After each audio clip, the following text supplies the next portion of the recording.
There's an assumption that somehow the state, with its coercive power, can force an outcome where you create a safe internet for kids 100%. And that's a faulty assumption, I think. The internet is not safe insofar as that you're not going to get like zero exposure to any of these things that you're worried about. We would use things that would reroute the DNS. This used to be a big thing before VPNs. Yeah. And then you could trick it so you could get to whatever website you wanted. Yeah.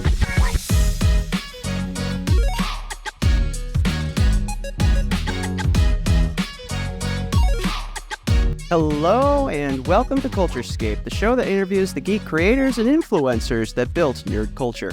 I'm your host, Peter Pischke, and we have a mind-blowing show for you today.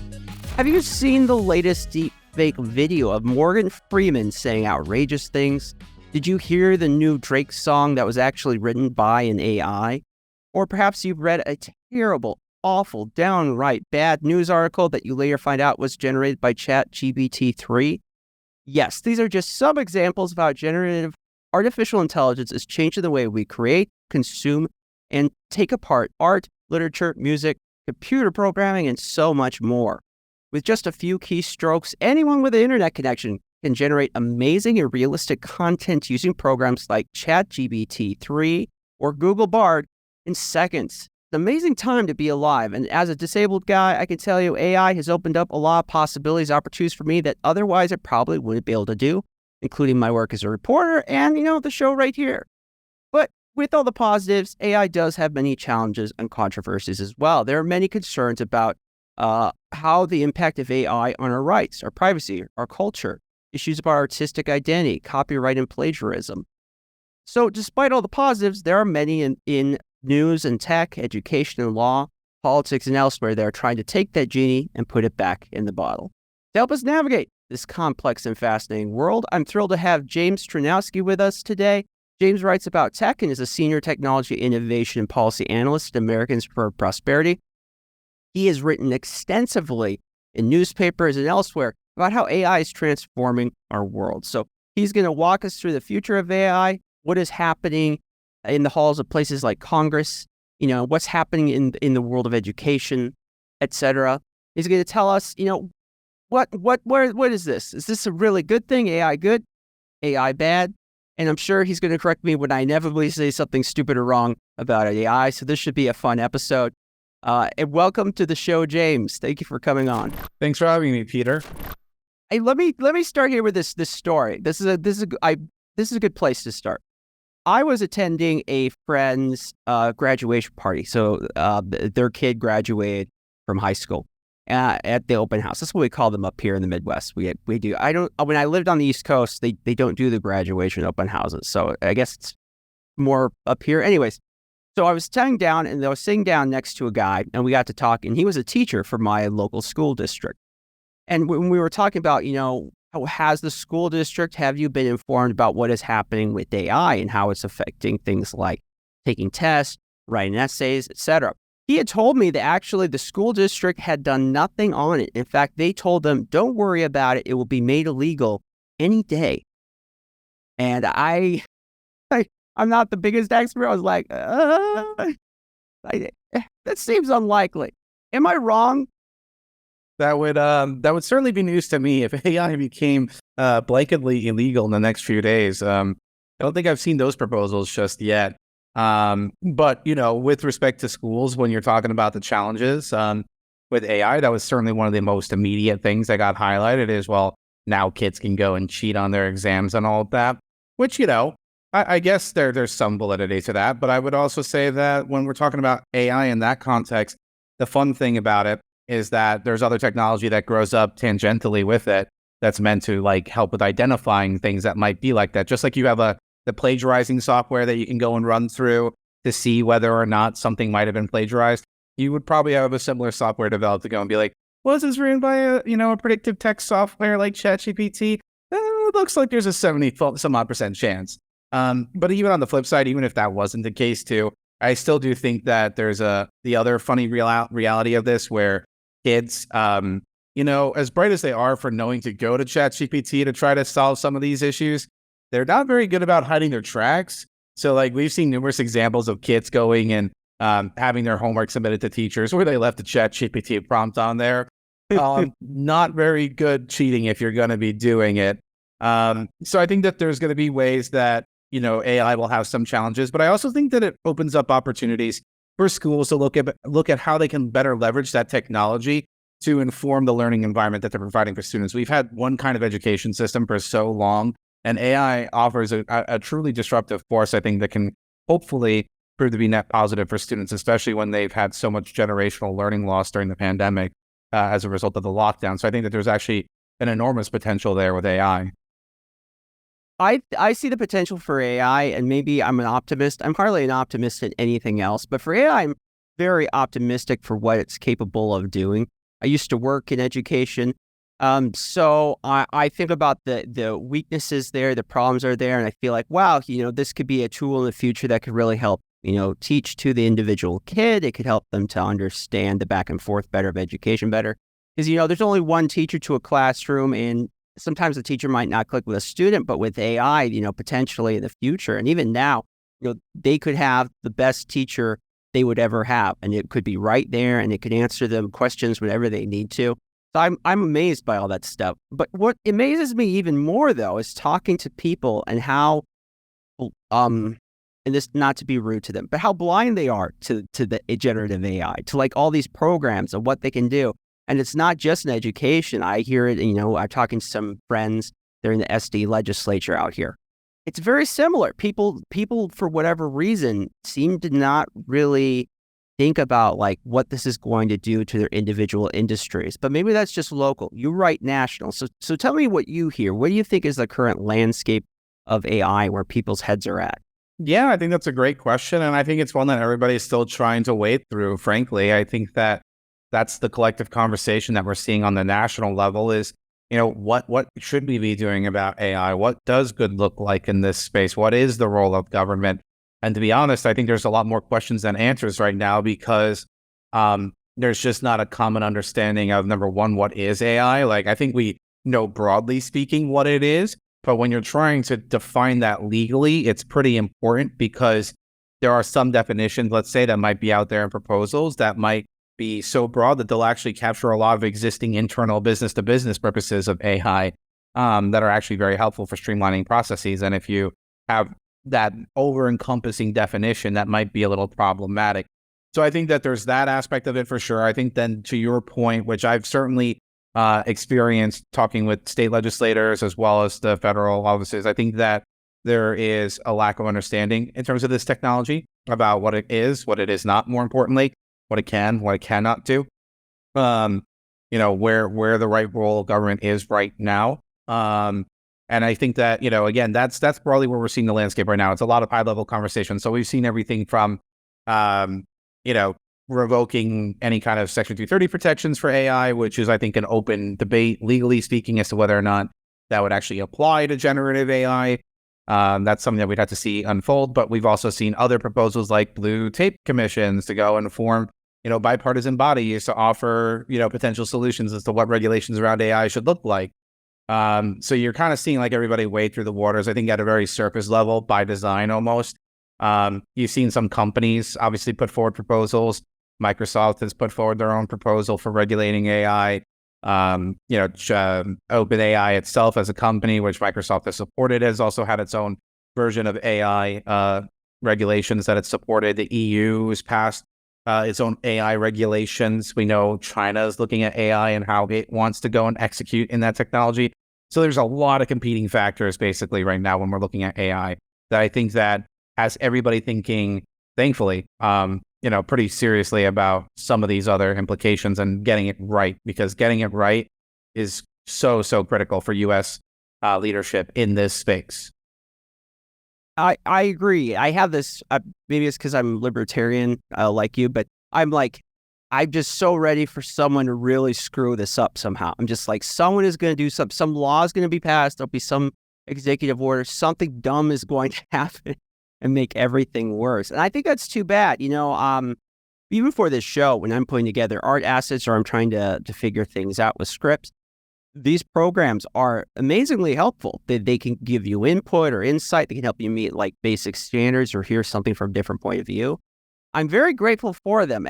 But there are people even in our industry, and you consider yourself more a writer than a journalist, where they just want it banned. They just want outright banned. And you can see something like this going on with the writer's strike and the actor's strike, the WAG and SAG. Yep. There's a feeling from a lot of people, this is all bad. It's horrible. It should be banned. We should be pushed away from society.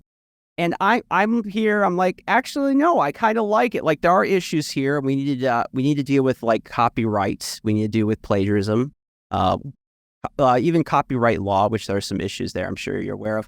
But I'm a positive person. Why do you think the national conversation seems to lean more towards the negative? Is that because these are established institutions and industries, and they just don't want the change, or is it something more than that? I think it's a great question, and I think that honestly, it's not as surprising as perhaps you would think, insofar as that I think this comes up every single time that you have something new and fancy to go and do it. And honestly, there's also a cycle of moral panics that kicks in with these transformational technologies. We saw something similar with social media. We've seen something similar with video games. We've seen something similar with the car, with radio. It's nothing new, at least from a historical perspective, that there's going to be reticence to taking on something that's, so new in society for a variety of reasons. So that's nothing surprising per se. I think that there's also a degree of, it's easier in some ways, I think, to just be a no man on a lot of this, to be hypercritical and wanting to prevent the introduction of this because you're worried about so many effects. I can understand that. You referenced the writer's strike, because they're worried about copyrights, and they're worried about, AI being used to go and, basically take their copyrighted work and, iterate that for something else.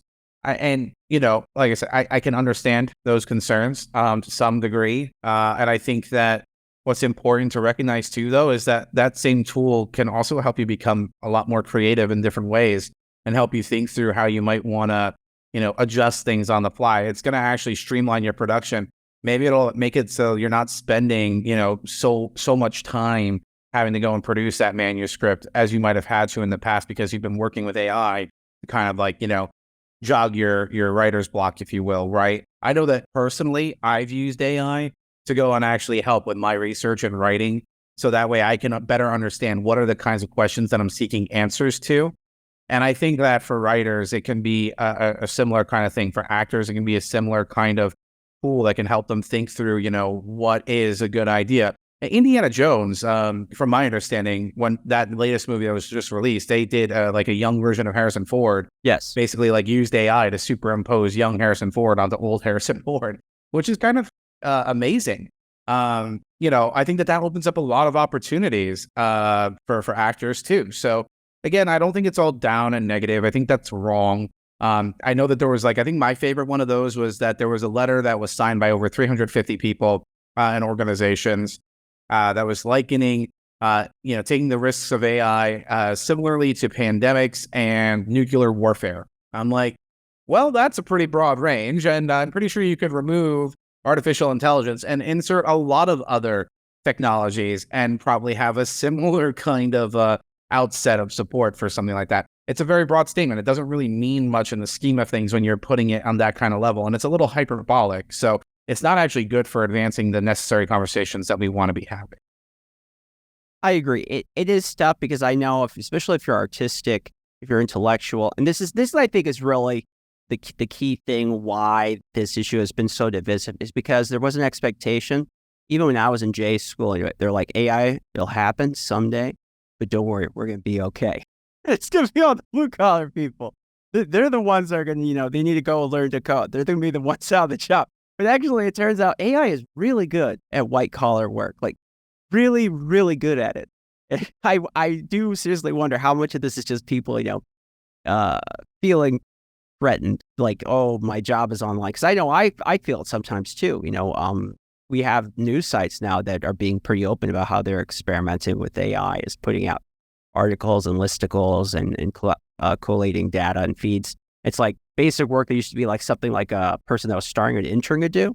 Like now that's gone. And so you have to ask the question, okay, well, is there going to be a different job that a new person can come in, or we're just not going to have that? What does that mean? I think there are legitimate issues, but I don't know.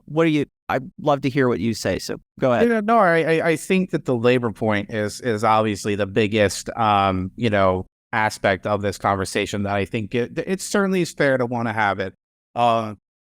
For techno optimists like myself and for people that are free market oriented, the notion of just job destruction, job creation, it's a little bit of mythical in the sense of there's no net loss. It's not just there's absolute jobs lost and absolute jobs gained, and it doesn't just happen like at a snap of a finger. It's something that's a little bit more modular. It takes time. When you see the job losses occur, where they get relocated to, what those jobs might look like are different, and the people that have the skills to fill those jobs.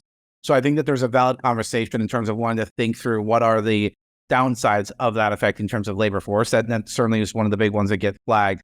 But I also think that it's a massive opportunity for reskilling people and also for preparing our future generations to better leverage this technology for themselves. So to your point about white collar work, absolutely. I think it's going to do a phenomenal job of basically dealing with those redundant tasks that you have to normally do at a particular job. Lawyers that have to go and spend time reading contracts for typos and whatever. Like, I think that, AI can do a phenomenal job of sifting through those very quickly and dealing with that. But at the same time, that is a new skill set in and of itself. So I think that opens up a new kind of job. So I think that it's not as clear as people think. Yes, there are going to be job implications here. There will be some jobs lost, undoubtedly, but there will also be new jobs created, and there will be new skills opportunities available for people. So I think that it's very important when we're thinking about that conversation about what we can do to kind of bridge the gap and smooth that out. So that way we're not just having a bunch of people, lose jobs en masse and then not really have a good, second option to come out of that. So I think that, again, it's just about identifying those skills that we can go and help people develop from now. And really rejiggering a lot of our stuff to support that, like with education stuff that we were talking about before.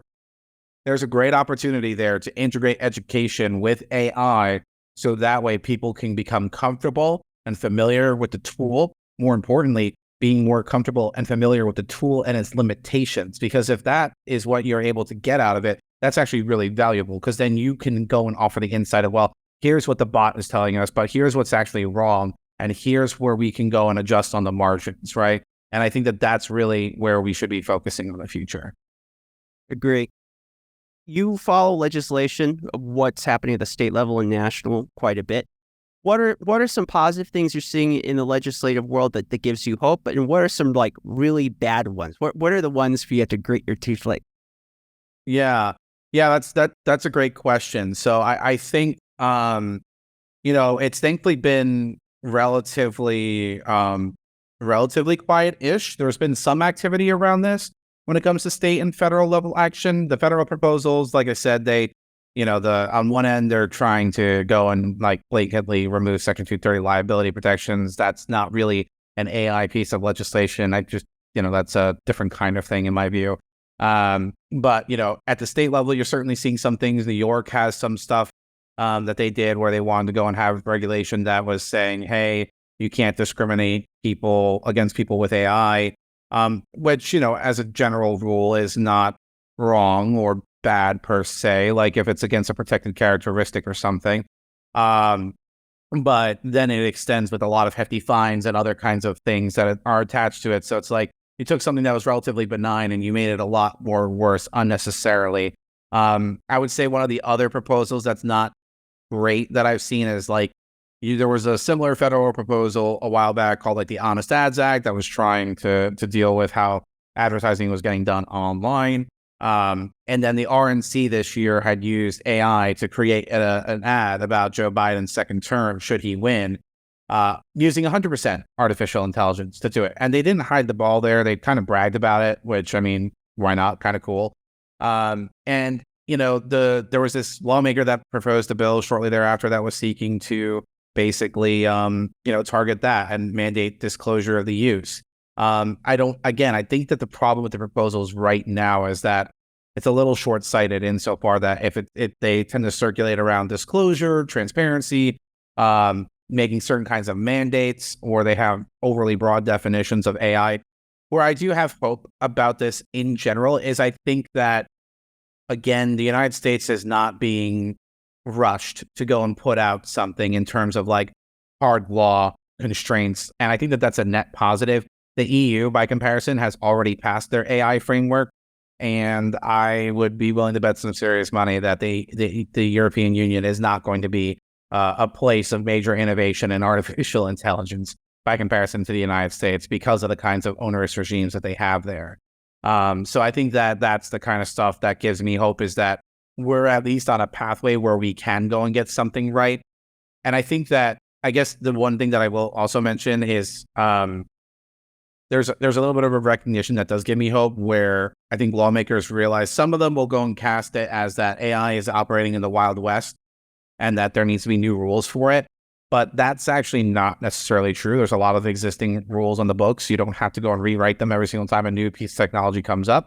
It's about understanding how the technology works and enforcing those laws. So I think that as people get more familiar with understanding the technology, then they will be better informed to enforce existing laws against misuses of that technology that violate existing law. So I think that there's definitely some good things, there's some bad, but broadly speaking, I do think that the United States is trying to trend in the right direction here. One of the interesting things that made me a little concerned, that this came up late last week, so July 15th, it was Adobe, and they were talking to Congress, and they wanted to encourage the government to adopt use of their meta text. They had a tag they developed for projects. So basically, you could identify artwork that had been made by AI, basically. And they had support in it from the Department of Defense. DARPA had chimed in at one point. It was stuff like that that made me like, yeah. I feel like AI is so great, and it could go either way. Yeah. You are right, though, that so far it's gone a lot better than maybe I would have predicted at the start of this. Like when I was really starting to pay attention was last year, October. And when I predicted it's gone this as well as it has. Yeah. I would say as like a general point of order, like it always makes me feel uneasy whenever a company is like going and trying to pitch something to the government to use their technology. Just inherently just makes me feel very uneasy. I'm used to a lot of conversations at the state level about government use of technology for surveillance purposes. So for me, whenever I think about that, I'm just like, I don't want to encourage that. I would like to discourage any financial ties between the government and businesses, and that relationship I do not want to see, developed any further than it already is in many cases. So that's just the general point with respect to that. But no, I think, I don't disagree with you. I do think that on average, the United States is going better. I would say that, more often than not, it's just like there's these fantastical headlines that always capture the news in some way or another that makes people want to feel the urge to, do something. And I think that that's a wrong instinct. Like there's nothing wrong with inherently wanting to do something to tackle an issue. The problem is, what is that response to that demand, right? What is the proposal that comes from it? And more often than not, what we see is that there are proposals that don't meet the moment in that respect. I think that puts us in a worse off spot. It means that we're not having the necessary and right conversations that we should be having. And it just, further delays. And meanwhile, China's just, chugging along, investing its state capital into AI. And we know what its vision is. They want to go and lead in AI. If they do, it means a much different look for the internet, more broadly speaking, in 10, 15 years, that I think people would be comfortable with.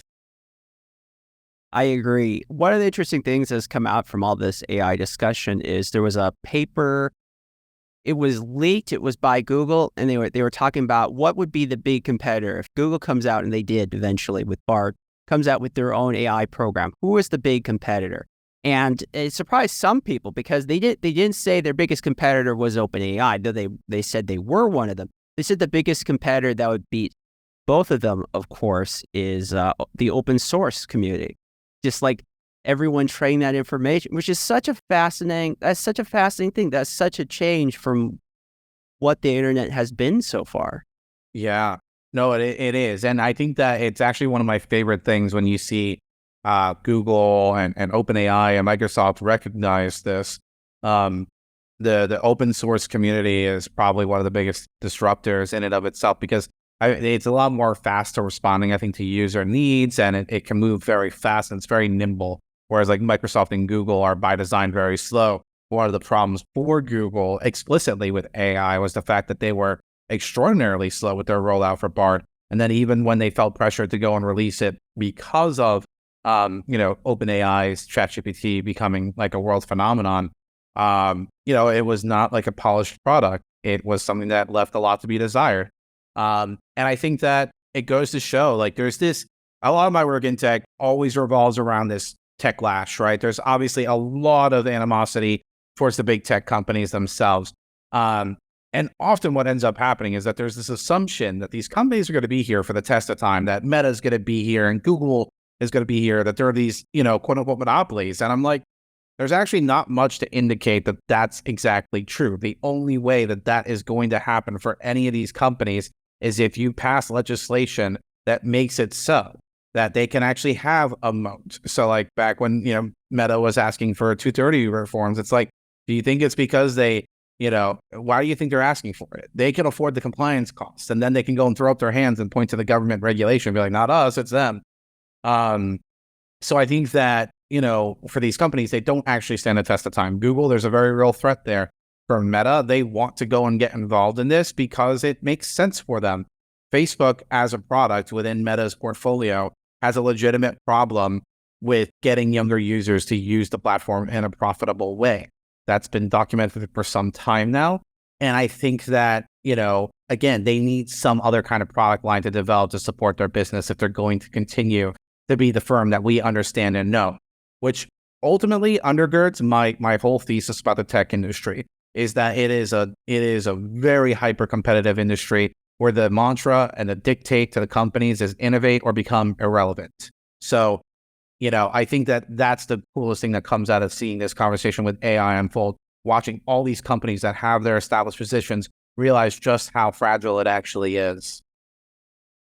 That is a great point, because this is something people in journalism are learning right now, especially entertainment journalism. I'm coming out with an article tomorrow. We're going to publish with Clownfish TV. And I got to talk to one of these guys that heads one of these big independent entertainment news websites. They've been very successful. But he basically said in a year from now, most major entertainment news websites as we know them are going to be dead. And his point was like, and he said, people are blaming all the wrong things. They want to blame politics. They want to blame wokeness, or they want to blame AI. That's one of the things he mentioned. He says, all that is hogwash. He says, the thing that's killing news right now is the inability for them to get readers, and that Facebook and Google in particular used to feed people, used to take people and feed them to their articles. And now they just do that for themselves. And it's that change alone that has caused this huge amount of pain and change in this industry, which is interesting because we do have an example of a country that is trying to deal with this, which is Canada. But the reaction is it's quite unique. I don't know quite what to make of the situation going on with Canada wanting Google to pay journalism, and so that Google and Facebook are like, okay, then no Facebook for you. You can't have it, Canada. I mean, I'm all here for it. Oh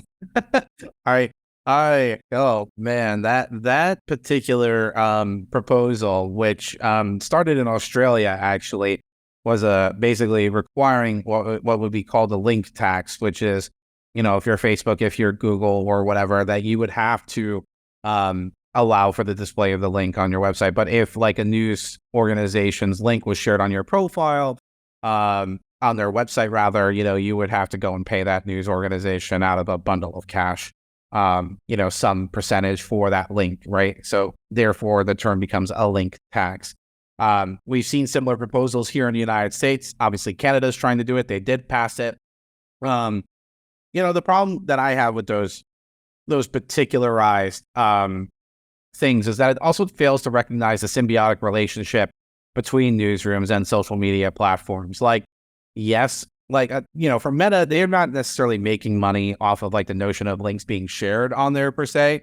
It's just the engagement that really is where the matter is for them. But for the news orgs, that link being shared is massively valuable, because now all of a sudden you have millions of people in Facebook's case, billions of people that are able to go and potentially see that link, that are able to go and see your story and click through to it. That actually generates ad revenue for the newspaper companies on the other side. And, I think the problem with these proposals is that, again, it doesn't recognize that symbiotic relationship, one, and then two, it's treating the companies themselves as a cash cow, assuming, again, wrongly in my view, that these companies are going to be able to stand the test of time and just afford to keep footing the bill. When it comes to the local journalism point, the thing that I usually say about it, because this is the genesis for why you see these proposals being put forward, they like to claim that local journalism is dying and that we must do something to save local journalism. Again, to do something. The problem here is that I would actually offer that there's a different problem that's emerging, where when you take every single imaginable issue that impacts a state or local community and make it a federal issue by some rhyme or reason, you're actually taking away an issue that the state would otherwise be working on, that local newspaper would then be covering, connecting with their local communities, and actually informing them to be a better user or a better, citizen in that case. So I think that there's actually a lot of mitigating factors here that are not being properly accounted for. And for those reasons, I think that it's very clear as to why you should be opposed to a link tax like that. The California had one that they were considering. They tabled it for the year, thankfully.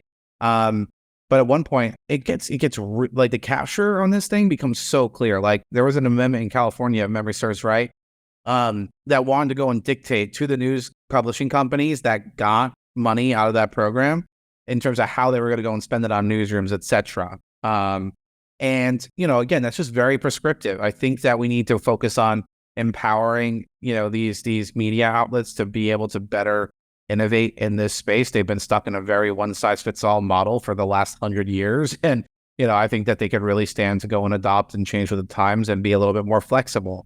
Pretending that if we just give them, cash, goes and fixes it, doesn't actually do that. Yeah. I was thinking something similar in California was the AB5, which was to mess with contracting and freelancing.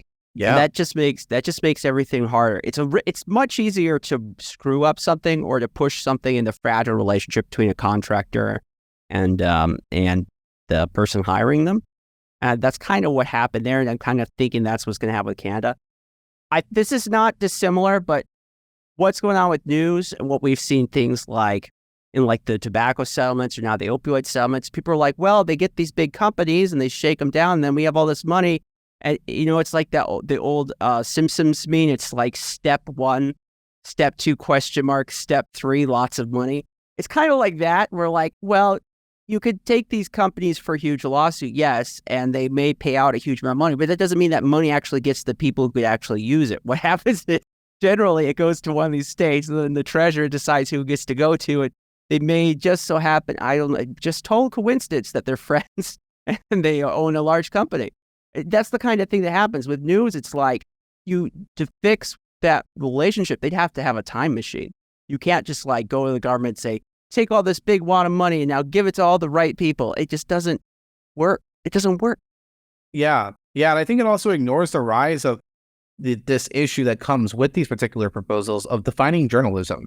I'm not really sure that the government should be in the position of trying to define what journalism is. That is, in its own right, a kind of speech that is being done. And I don't think that you want the government playing that role. And again, if it's the government that's controlling the string as to who gets to be defined as a journalist, I think that creates potentially some perverse incentives if you were to go and operate outside of the accepted view. If you were a little bit more of a heterodox thinker, all of a sudden, maybe your organization might not be considered for the pot of the pie, if you will. I think that there's definitely a lot of concerns that I have just with the natural notion of the government trying to define what is something that is quite literally baked in there in the Constitution. We're talking about freedom of the press. Like, I don't think that you want to, I think you're actually taking away some freedom from them in some ways if you're tying them to, state guaranteed money. Yep, because if they're giving you a check, they expect something in return. They may not say it. Yeah. But there is an expectation. Yeah. It's just like, look, do you like the idea of the government paying for InfoWars? Does this make sense to you? Do you want like that one weird Facebook troll guy that's a little too obsessed with like onanism? Do you want him to get money from government? Like what is the plan here? And you're like, no, I just want it for the people I like and for the things I like. Well, yeah, maybe, but it would also have to be for everyone else. Or it ends up being like the PPP loans. I mean, and that's just a total grip. Whoever gets that money, it has no reflection on reality whatsoever. Yeah, kind of to your point on the PPP thing, like part of the issue lied in the applications for it were so complex that only the very large companies that had the lawyers on staff to navigate it could have possibly have gotten the PPP loans correctly filled out and executed in time to get that money, right? And I think the same thing would happen here with newsrooms. It's like the biggest ones that have the lawyers to sift through whatever the requirements are and the application process, etc., they would be perfectly fine. And that's usually one of the biggest points that we make about these link tax bills is that you talk about wanting to save local journalism, but I can't help but notice that you're also helping fund, major outlets basically, padding their bottom line here because they're the ones who can afford to navigate it. So I like I said, I think that there's a lot of problems with this notion of the link tax. I think that, again, there's this massive misunderstanding about the symbiotic nature of the relationship. Honestly, I think from the platform's perspective, when you're talking about how they just shut it off in Canada, it's because there was this misappropriation of value for the company. And that is what Facebook and Google are telling Canada. They're saying, hey, I know you think local journalism is important, and we think it is too, but it is not valuable to us as a business. Like if we had to put a price on it, it is not worth what you are trying to force us to pay. And we will not be held hostage to pay whatever it is that you're looking at here in terms of the, this proposal, right? So, they had every right to go and basically take down link sharing inside Canada. And I don't blame them. And, I know that people think that it's bullying. And I'm like, well, at some point, companies have to draw a line in the sand. The government's trying to hold them hostage to go and make them do something that they otherwise might not want to do. And they have their own interests. They have to be willing to do it. They've been getting walked over by the world, basically, for the last several years for a variety of reasons. And they're trying to acquiesce and make everybody happy. And the reality is that they've made nobody happy. At some point, you just got to put your foot in the ground and stand for yourself and your values and for what it is that you're trying to do and clearly articulate what your issues are. And, that's what you're starting to see the companies do. And honestly, good for them. I would like to bring up the social media laws, because I know you're in on that, and the tech itself. Since you work, though, in the policy side, do you ever get to interact with people, congressmen, senators, any of the people in like DC? Do you have a good, because when they bring Zuckerberg, or they brought Jack Dorsey back when he was in charge of Twitter, and they bring him down to the Hill, and they get the senator to come up, and they have some just ridiculous question. It's like, this hasn't been true since Windows 98 type situation. Do you counter any of that in your work? Like, how informed are the people, the policymakers that you speak with on a personal and professional level? Yeah, I would say in terms of like talking with actual legislators, if I'm being honest, the relationships that I have are actually stronger with state legislators. They're just more readily available. They don't have the support staff, so they're often looking to organizations like Americans for Prosperity or others to go and help, educate them about a particular issue and understand what are the trade-offs involved in policy conversations. And they do that with lots of orgs, not just AFP. So, with state legislators, I mean, I lived in Utah for a couple of years. I knew a lot of the members of the House of, the House of Representatives and the Senate. They're all great people. I thoroughly enjoyed getting to know them better. When it comes to the federal delegation, I mean, I would say that I have not gone and talked to any member of Congress personally. I've usually talked to their staff, and the staff are normally fantastic and driven individuals that want to try to figure out how to do something right. So that's always fun, trying to explain our position, our point of view, and how we look at things and how we would want to see what good looks like, etc. That's typically the kind of conversation that I have. And I only recently met Representative Massey, ironically enough, and I got to see his little debt clock on his lapel, which was awesome. He was a very interesting personality and really nice guy. So, but outside of that, I mean, for the most part, I try to have the conversations where I'm needed.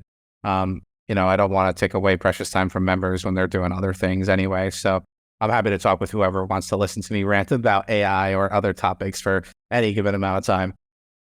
When you were in Utah, I think I was listening to an interview and you said you did talk to the Utah governor. Utah is kind of like ground zero for a lot of these bills and discussions about like how state government should regulate social media and how state government should regulate adult content. And I know those are topics that you've written quite a bit about. In my opinion, I feel like many of them are well-intentioned, but I think ultimately they are going to do more harm than is good. Would you like to speak on some of that? Yeah, sure. I mean, like I said, lived in Utah for a couple of years when I was working at the Libertas Institute, run by Connor Boyack, great guy, wrote those Tuttle Twins books, which are fantastic. It was a pleasure working with them and working on tech policy. When it's stuff that you like working on and they're supportive of, it's always fun because then you're not necessarily dealing with, any comes to blows, if you will. But when that was the case, I got to meet the governor for a ceremonial bill signing. Is something that I worked on. And, it was really cool because you got to go and see like the work that you did go and manifest up to, the governor sitting there doing a ceremonial signing, talking about how he thought it was a great idea. And I think that, that was really cool. On the flip side, as you mentioned, obviously not everything is sunshine and rainbows. Utah is certainly one of the states that has had numerous proposals on social media, though the award for the epicenter of that is certainly in Florida and Texas, which passed the original bills that are currently awaiting being granted cert at the Supreme Court. So we're waiting for that to happen. More often than not, you're not wrong with these proposals. They might be well-intentioned. I think that there's a lot of understandable reasons as to why you're concerned, right? Social media has a lot of bad things on it. Porn is bad, like it's not age appropriate for kids, etc. Again, all things that I can empathize with. I get that. But I think that there's a limitation insofar as that there's an assumption that somehow the state, with its coercive power, can force an outcome where you create a safe internet for kids 100%. And that's a faulty assumption, I think. The internet is not safe insofar as that you're not going to get like zero exposure to any of these things that you're worried about, if it's porn, if it's inappropriate content, etc. That it is a daunting task. These platforms, the fact that they're able to go and hide ISIS beheading videos and other things from our general eye, child sexual abuse material is one of them too. You don't even see it 99.999% of the time. Is kind of astounding. But it's never going to be completely eradicated, which means that it becomes an issue of education. You got to go and teach kids, about these tools. What are the upsides? Because there are upsides to social media, and I do wish that people would have a more honest conversation about that. I know everybody thinks that it's bad, it's addicting, whatever. But the reality is that social media helps people, young people, Gen Z particularly, feel more included, makes them form better relationships with people, helps connect you with a sense of community too, which as a gamer, I can certainly appreciate because I felt most connected to the people that I was playing games with over the years and got to meet some really phenomenal people as a result of that. And I think that, we need to have that more responsible conversation. That way you can at least understand what are those downsides and how can we better mitigate. And then also connecting with parents better. So that way they can understand what are the tools at their disposal so that they can be empowered to best tailor an online experience for their child. I don't want them to have to, deal with that. But if you go with these blanket bans or age verification things, there's privacy concerns, there's anonymity concerns from a free speech perspective because anonymous speech is protected as well underneath the First Amendment. I think that we have to be cognizant of that. I don't like the notion that we're de-anonymizing the internet, particularly when you know that the government has this nasty little love of wanting to go and do stuff about that once they know that there are known identities. So I think that there's a lot to be worked through there. And when it comes to the porn question, where Pornhub is essentially blocked now in Utah because they don't want to comply with the law. All you're doing is encouraging kids to find out about VPNs and circumventing the law. So, ironically enough, after Utah passed the law, VPN searches exploded. Similar things have happened in other states that have done it. And, that's just the way it's going to be. So I'd rather have the pragmatic conversation than just stick by this, set of super unrealistic ideals. I would rather go and have a practical conversation about things. When I was a teenager for the public school, they had a very strange block list. I don't know if it's like some very interesting evangelical person got in charge of the block list. I don't know what happened there, but we would use things that would reroute the DNS. This used to be a big thing before VPNs. Yeah. And then you could trick it so you could get to whatever website you wanted. Yeah. It's just think about that though. The school, but take it to the bureaucrats at your local school, put that at the national level. That's what you got. It doesn't work. The UK passed a law pushing age verification years ago, and it was basically unenforceable. And it's kind of a good thing it's unenforceable, because if it was enforceable, then do you want the government to have access to, the adult websites you have? Or do you want the government to be able to disparage you? Or someone leaks it, this is going way back. But every now and then you do hear of a story, especially with national politics, where there will be some kind of low-level private citizen. They will do something somebody doesn't like, and then someone will leak records. Like, these are private records. They're like sealed in court. Yep. But somehow they just get out. I remember Joe the plumber. This is way back, man. This is during the McCain days. That's kind of what happened there. So it's like, do you want the government to have the capacity to go ahead and do that? Yeah. I say the cost isn't worth it, but that's not true for everyone. I know some people, even in my church, and we're Church of Jesus Christ of Latter-day Saints, so lots of Mormons. I'm sure you knew many in Utah. Yeah. Some of them do feel like this is okay. This is the right thing to do. This is the okay thing to do. And it's really hard to have that discussion, especially when it's like one side's more secular and they're against it, and the other side's a bit more religious conservative and they're for it.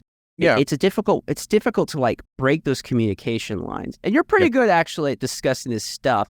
But what are some of the things you hear from people when you talk about these issues? Are like, no, you just don't understand, James. We have to do this. We have to protect the children. How do you respond to all that? Yeah, I do think it's hard. And I would say the unique challenge that I face is that I'm 29 years old. I'm single, and I do not have children. So it is not beyond the reproach for people to say you don't have kids, therefore you don't understand. And I do get that argument. Do I think it's completely, inbounds? Not necessarily. I don't think that should be the threshold under which you should be allowed to have a conversation, particularly when the proposals that surround those kids also implicate adults. So with age verification laws, it's not just that we're trying to go and verify that you're a kid. It's that, you have to prove that as a negative, which means that everybody has to do it. All of us have to do it. And the only ways that you can do that, for the record, are through government IDs, birth certificates, social security numbers, things of that nature, hard links, highly sensitive information to you right now during a time when we're also yelling at these companies for the amount of data that they have in general. Seems a little rich to me, if you ask me. I think that, if you're not doing that, by the way, the alternative is facial scans. Not great. For what's called age estimation, which, to put in perspective. I would fail that. I'm in my low 30s. I'm pretty sure. But like, no, you're not old enough, Peter. Yeah. Well, I think that the funny thing about age estimation technology is that I think it gets like the bright lines perfectly fine, right? Like if you're clearly under 13, like I think that's not an issue for them. And if you're clearly over 21, that's not an issue. But if you're in those puberty years of like 14, 15, 16, 17, 18, right? Like you could either look younger than you actually are, you could look older than you are. I know that I looked older than I was at 17.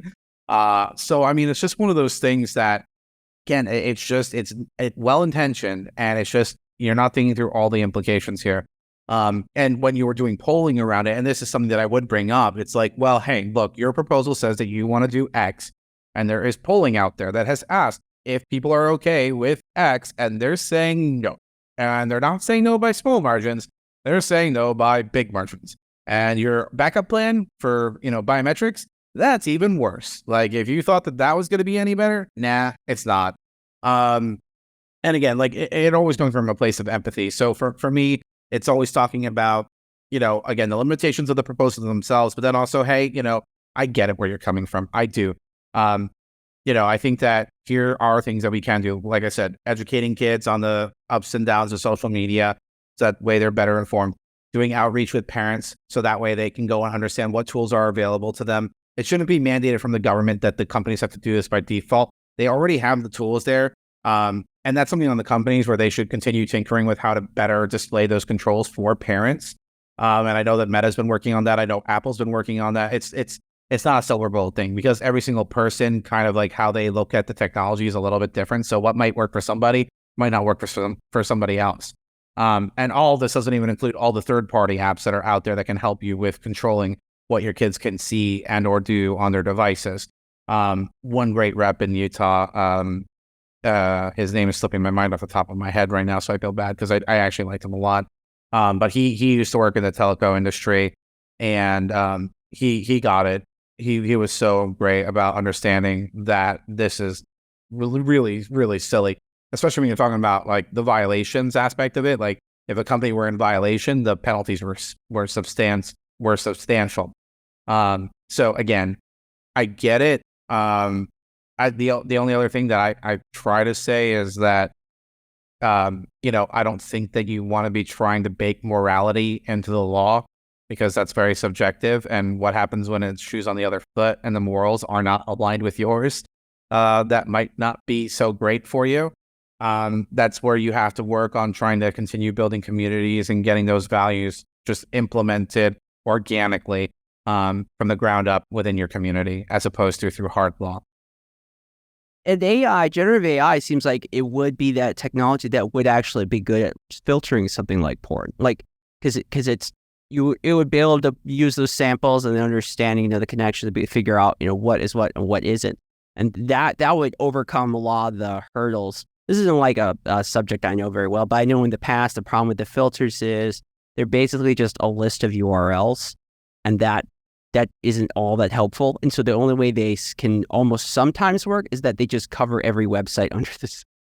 Yeah. So it's like all kinds of things get cut off, like Wikipedia, some of those homeschooling programs, like all kinds of weird things. So it's not effective, but I'm like, generative AI could solve a lot of these problems. What are some of the things that you're hopeful about the future, James? You look at the world of AI and policy. Are there certain programs or tech that you're looking forward to what it can accomplish? Are there changes in the culture that make you feel positive? We focus a lot here on the negative, but what are some of the more positive aspects?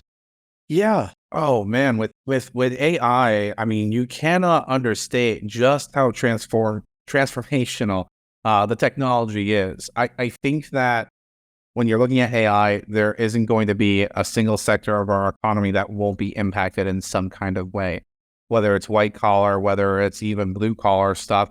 And if it's high-end work, it can all go and get impacted by AI. And so just to like cover a couple, healthcare, it's getting used to go and help read radiology scans to better identify cancer. And we've seen improvements in the miss rate declining from like 50% to 30 some odd percent.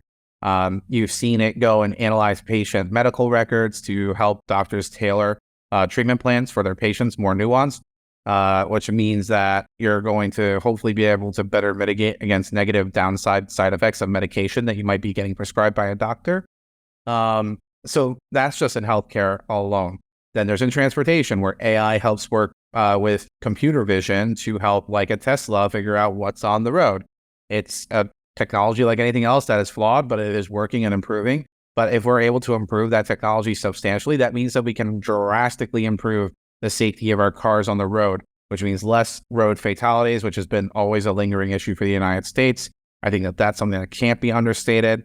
That's something that's really promising. And then kind of like what we said at the outset with education, where AI can transform education. It is going to be a personalized tutor for your kid. And I think the important thing about that too is that it's not going to just simply tell you whether you're right or wrong, but it's going to tell you how you were wrong. And it's going to walk you through how to get to right, as opposed to just saying the binary right or wrong, which I think from an educational, like structural standpoint is a little bit different than the status quo right now. And that is something that can't be understated. So there are many industries. In the legal industry, like I said, it's going to work with streamlining compliance with certain aspects of things. Where for financials, it's going to be able to do a better job of analyzing financial documents and understanding what exactly the companies are saying. We're seeing that with certain iterations of ChatGPT 4 and these companies on a business-to-business level. So I think that there's a lot of promising things there, and it has me so excited. It will increase worker productivity, which means that we will have more free time.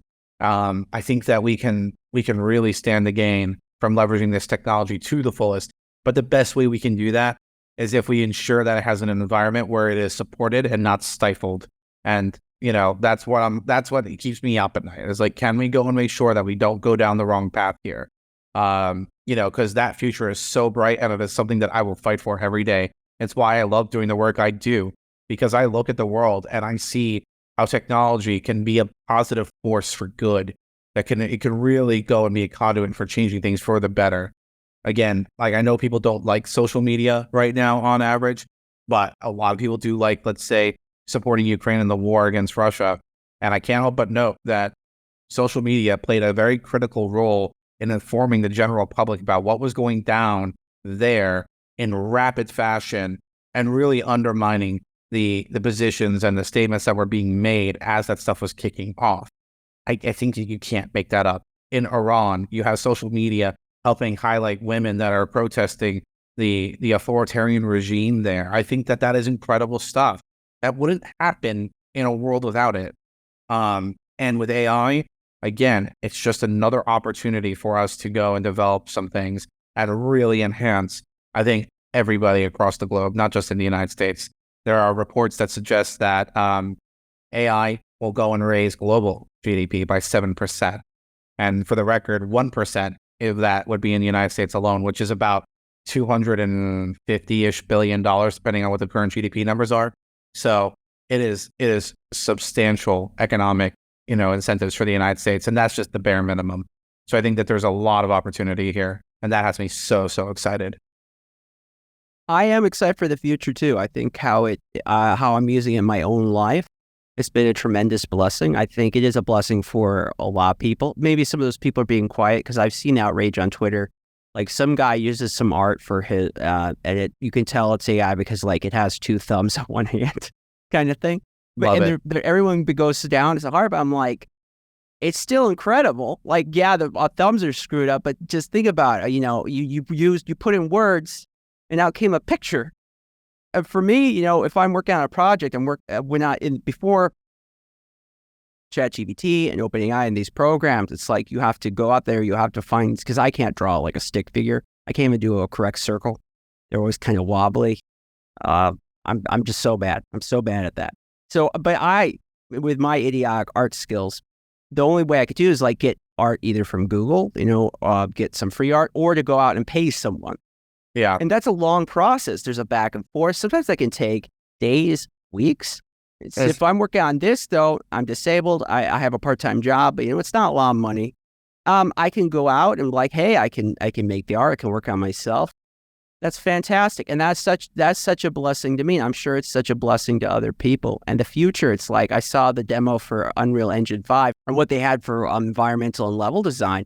And it's incredible. They could produce work that would have taken months with huge teams, a big company like Ubisoft or Activision, and they could get it done almost instantaneously. I mean, this new world we are entering could be so amazing, so unlike anything we've seen before, any of the generations past. Yeah. I don't want people tinkering with it too much or screwing it up, because I'm like, we're so close to like this amazing, almost science fiction world we dreamed of. Yeah. But I have such little hope in humanity these days. I'm like, they're going to mess this up somehow. I just know it. No. I just know it. I don't know how it's going to happen. No. I think you're raising some fair points. And like, as a gamer, like I said, Unreal Engine 5, love it. But, even on a more fundamental level within the game itself, you have this massive opportunity to even restructure how characters are interacting with you, NPCs are interacting with you in the open world. If AI is able to make it more aware as a character within that game, right? So that's always been a big thing. And we've started seeing that get tinkered in with like the Nemesis system in Shadow of War, where the orc remembers you and what you've done if you haven't killed it, or if it kills you, it remembers how it did it and has different bonuses applied to it because it did it in those ways, right? Like we are just scratching the surface here. So again, in all kinds of industries, I think that there is so much to really be excited for. And truly, I think that we stand to gain a lot by kind of letting it do its thing and leaning into what made us be the leaders in technology that we have been for the last 50 plus years. And that's always been a light touch approach to regulating these industries. Our Web 2.0 era would not have been nearly as successful as it is without that. So I think that, that's the kind of stuff that we need to remember as a theme here. It's like America harder in the right ways. Yeah, no, definitely. And the tech and the stuff that we put out is the stuff most of the world wants. While China does have certain countries that likes their style, it's usually the governments there. It's not the people, and what people really desire is what we're developing. And with all the problems Silicon Valley has, all the horrible, awful people that sometimes are in these companies, what they produce, this tech culture we have, it's amazing. It's amazing. I'm glad I get to live in this age to see it, because it's an incredible thing to see. Yeah, no, like I said, I agree with you. It's why I like doing my tech policy work. It's it kind of puts me in a position where I get to be at the forefront of so many fun conversations. Shortly after I joined AFP, like one of the first conversations I had was around the infrastructure bill that had dropped, and there were crypto provisions in there, right? And it was like, oh well, what's this thing with crypto? Like, what do we think about crypto, and how should we talk about crypto? And talked about that. Talked about when I worked on regulatory sandboxes. I talked about Section 230. I've talked about antitrust. I've talked about artificial intelligence, autonomous vehicles, broadband. The options are kind of endless, and I think that that's what makes this space so much fun, in my opinion, is that I truly get to have a lot of conversations, a wide breadth of them, and truly, I think it's one that has a lot of implications for our future. Technology is what is going to continue to shape our society in very key ways. And that's what makes it so much fun from my perspective to be, part of the nexus of that conversation in all these different areas. Nice. Now, I like listening to you talk about it. Where can people find more of your work if they want to read what you do or find you in social media? Yeah, I would say best way to go and keep up with my musings on tech policy is through the great blue bird that is Twitter. And you can follow me there at JamesCZ19. But you can also go and look at my our website for americansforprosperity.org, which will go and keep you up to date with some of the things that I'm doing through the company there. And then I have the affiliation with an organization that we both know and love in Young Voices. And I've been a commentator with them for, can't believe it now, but 3.5 years. And, they're a great organization. And if you go to their website, which is young-voices.org, I believe, you can go and see my contributor profile there and keep up with all the media hits that I do on tech, which are a lot. Last year, I think I kind of surprised everybody in the office because I had 56 media hits happen between TV, radio, and podcast, and nobody That's quite a bit. That's a lot. Just a little, But Voices played a big role in that. So, obviously eternally grateful for them, and would highly encourage your listeners to check them out if they're interested in getting a head start on their young professional career in policy and think tanks and things like that. Definitely. Well, we are going to stop it here. Thank you to everyone that took the time to watch or listen to the show today. As James pointed out, the show is helped put together by Bain Books Publishing, an imprint of Simon Schuster, and of course the wonderful people at Young Voices. The show wouldn't have been possible without the help from Sean, who helps me organize these interviews, and Chris Holloway, my wonderful editor. He makes me look so much more competent than I actually am. Thank you again, Chris, for all your hard work. Until next time, my friends, please keep geeking out. Thank you so much, James, for taking the time to speak with me today. I really appreciate it. You are very, very informed, and you speak well on this stuff. So I learned something. I thank you for making the time to do this. No, of course. Thank you for having me, man. Obviously we've been following each other for a little bit, so it's nice to go and reach out and do that collaboration. So anytime you want to talk any tech issues, I'm always a Twitter DM away. Always happy to chat about any of it. So thanks for having me. I appreciate it. I'll keep it in mind. All right. Well, you have a nice rest of your day. Yeah, you too.